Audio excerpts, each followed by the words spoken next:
going on, everyone? It's your boy T, and I'm here today with yet another brand new old stock vacuum. Praise be to God, I've got another brand new old stock Dyson to show you. I believe it's a 2013 Dyson DC41. So this will be interesting and fun to take a look at. Now, I was not actually going to show you this vacuum until after I showcase my DC25. However, tomorrow's not promised, is it? And you guys must be excited already. This is the final high wattage Dyson upright vacuum before the EU regulations took place in 2014, where vacuum manufacturers had to reduce the wattage of vacuum cleaners so they were more energy efficient. They had to be more quieter, and manufacturers basically had to focus more on the engineering to achieve high performance while using less energy. So let's unbox my new DC41. The DC41 box is no exception when it comes to character. This thing was packed with detail, and it even has a built-in handle so you can carry the box like so. Okay, let me remove the plastic wrapping off the box first before I show you the box in more detail, and then we'll get straight to the unboxing.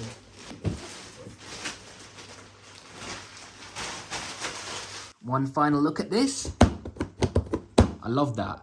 Now, compared to the very first Dyson ball vacuum, the DC15, the DC41 took a major, huge leap in innovation with its engineering and design. So here's the top of the box. Here's the front of the box. So apparently the DC41 removes more dust than any other vacuum of its time. And here are the brand new features of the all-new Dyson DC41, which was launched in 2011.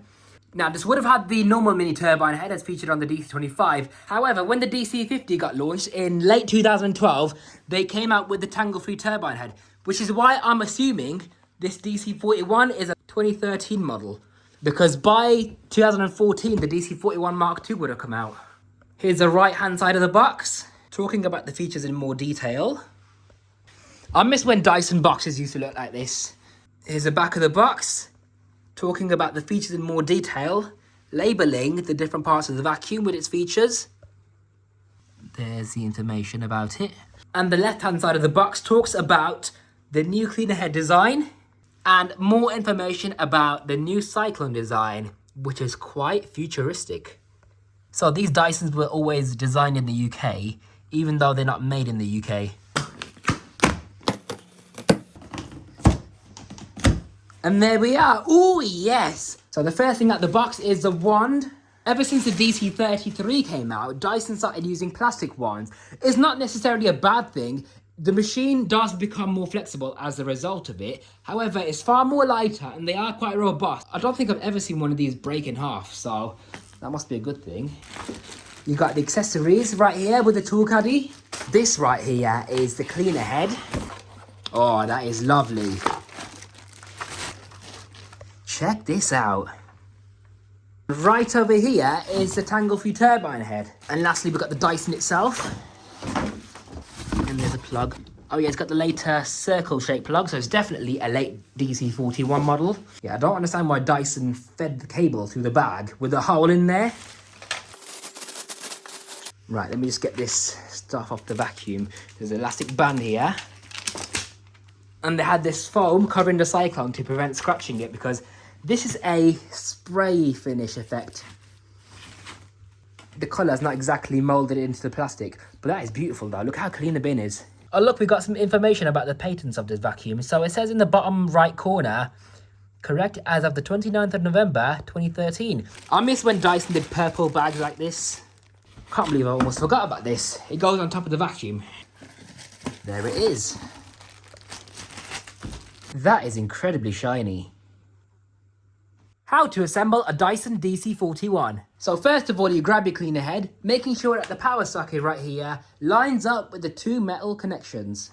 So just like this, and then you push it down until this red bracket clicks into place, like that. And now it won't come off at all unless you remove this bracket, and then it will come off easily again. The handle goes on top of the vacuum, locks into place. If you want to remove that, press on this little clip on the back to remove it. Pop the wand into the hose attachment till it locks into place, and then you press the red button to make the wand go inside. And lastly, you make sure that the wand goes into the handle like so, Close the end cap, your vacuum's assembled. Now we just need to put the attachments on. You remove the cyclone assembly. I always found this to be quite unusual. I don't understand why Dyson made this tool holder separate from the main vacuum, because on the DC25, it was actually molded onto the vacuum, so it was a part of the machine basically. But with this, so many DC41s don't even have this tool caddy because people just don't know how to put them on, or they just don't even bother. So the crevice tool goes on the top and the stair tool goes on the side. And there we are, that's the whole vacuum assembled now. What I like to do with the crevice tool is I like to put the Dyson brush all the way to the top so it looks nicer. That's just my preference. Unfortunately, there's no onboard tool storage for the tangle-free head, but it's there anyways. Check out this beauty, the Dyson DC41 Animal. So on the far left, the lavender Dyson is a DC15 Animal launched in 2005. The one in the middle is a Dyson DC25 launched in 2008. And we got the 2011 launched but 2013 model of DC41. You can even see the progression in the mini turbine heads that they've used. So the DC15 was a great vacuum, but it was really big, bulky and heavy. Hence why they updated it with the DC25. It was more of a medium-sized vacuum, to be honest, because yes, it was lighter, but they had to compromise on the bin capacity, the number of cyclones, the cable length, and then the DC41 became a full-size model again because it had a bigger bin, it had a longer cable, it had the most powerful motor out of these two models. It had a brand new cleaner head design for optimized performance on carpets and hard floors.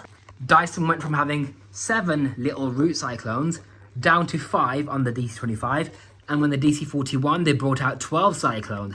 12 cyclones for more airflow. Yes, you heard that right, because the more cyclones you have, the more options the motor has to breathe into. If you have a dual cyclone, like on a DCL4 for example, there's only one tiny little inlet on top of the cyclone for the motor to breathe through. Whereas with the root cyclone, you have multiple channels for the motor to breathe into. Therefore, you get better airflow with a root cyclone. So the more cyclones you have, the more powerful the airflow is. And that's why a DCL7 motor fitted into a DCL4 is not as powerful as a DCL7. Despite being the same motor. So with the DC41, you can see they've changed the design of the ball again. So look at the evolution of the ball design, for example. So you went from the DC15, which had a lot of bulk around the base of the vacuum, like this hose sticking out, this little plastic piece that holds the hose attachment, the airflow duct leading to the motor, and the exhaust duct, along with the post-motor filter location. On the DC25, it looks like the bin is floating on top of the ball assembly because the post-motor filter is now located inside of the ball, as you can see. They made the hardware around the base of the vacuum a bit smaller, but because the DC41 has everything inside of the ball, it rolls on the ball a lot easier and therefore is more steerable. They've also made the cleaner head wider than on the DC25. They eliminated the design for the pedal entirely now, because what you do with the DC41 is you just apply pressure on the handle to recline it. And there you have your Dyson ready for use. By far the most steerable Dyson I've seen actually, because it just works so well with this new ball design. Now, before the DC41 came out, traditionally Dyson vacuums had to have the airflow coming from the motor travel up a pretty long distance before it reaches a cyclone, right? But with the DC41, they changed that design. The airflow comes directly at the top of the ball to shorten the air path. And the shorter the air path is on a vacuum cleaner, the more powerful it's going to be. So they tried to do that with the airflow going directly up the cyclone, through the center actually, hence the term radial root cyclone. They changed the filter, once again, for a larger surface area, so it captures more allergens. There's the bin empty mechanism, by the way. And I really like this clean head design. So, you guys know how important it is to have a good brush bar, right? Dyson came up with a way to have a self-adjusting cleaner head by having this pivoting spring-loaded sole plate. So it adjusts the floor automatically. Now on a hard floor, this is what it would look like. The bristles don't really stick out the base at all. The deeper the part of the carpet is, the more the active base plate compresses. And as a result of that, this is what happens. The bristles stick out really, really far. So this is why I like the DC41. I think it's a fantastic machine for deep pile carpets. And it was quite a clever design. I think they should have kept this design, to be honest, but still have the suction control that they have on the newer Dysons. That would be the best of both worlds, wouldn't it? The DC25 did not have a removable sole plate, but with the DC41 you could turn these two plastic fasteners by hand without using a coin even, and the sole plate would just come off like that. The brush bar was actually held in with 2 screws on either end of the brush bar now to reduce vibration and noise so it ran smoother. These bristles are average. They're about the same as a DC33 and DC14 or DC14 Origin. But yeah, they are nice and long bristles, so they will reach down to the roots of the carpet very, very well. They've changed the design of the HEPA filter now. So with the DC25, they had the common issue of the post motor filter leaking a lot of air, hence why when you would turn the DC25 off, it would make a howling noise because air would leak past the seals. With the DC41, what they've done is they made the HEPA filter, instead of clipping it in, you would have to twist it on for a more secure locked fitting, and therefore you'd have better HEPA filtration with the DC41. So that's new as well. You got arrows there telling you whether or not it's properly fitted as well. We are now going to see how much suction the DC41 truly has on the water lift gauge. Whoa!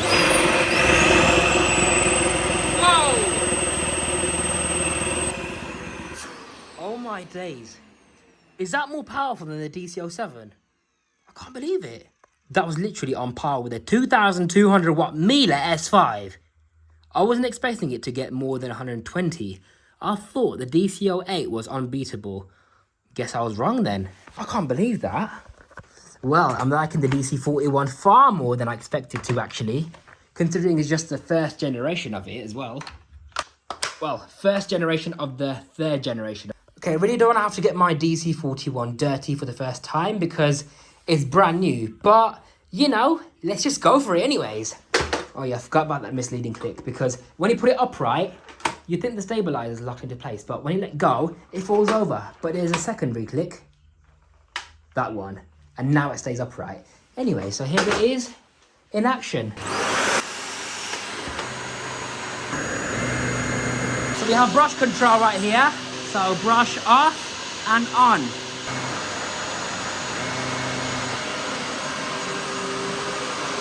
Oh my goodness gracious me. That is fantastic.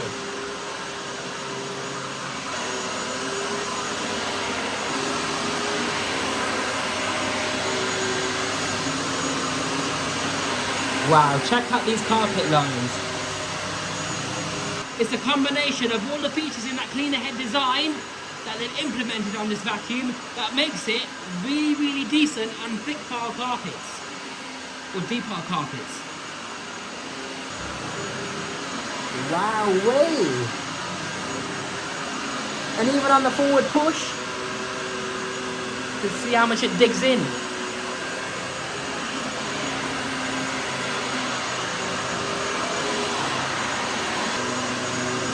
And it's not even that loud either, to be honest.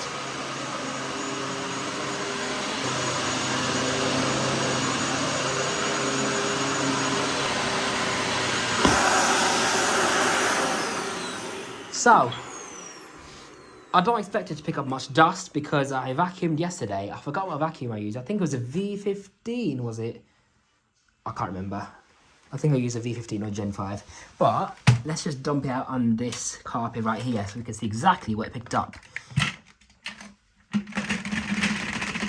And this is brand new. So what it picked up is what it picked up literally in this moment. Now, what we have here, forget the carpet fibers. We'll just ignore that for now because it's relatively brand new, the carpet is. So it's still going to be shedding, right? But look at this amount of grit that is pulled out from the carpet. That is impressive. I used the Eureka the Boss Smart Vac 2 days ago and I haven't done any performance tests since then, okay? And the Dyson has extracted grit, like actual gritty dirt. That is marvellous. So Dyson's strongest suction at the clean head design with the active base plate making the bristles stick at the base of the vacuum a lot more. The more direct air path for more airflow, making it more powerful. The more powerful motor and everything.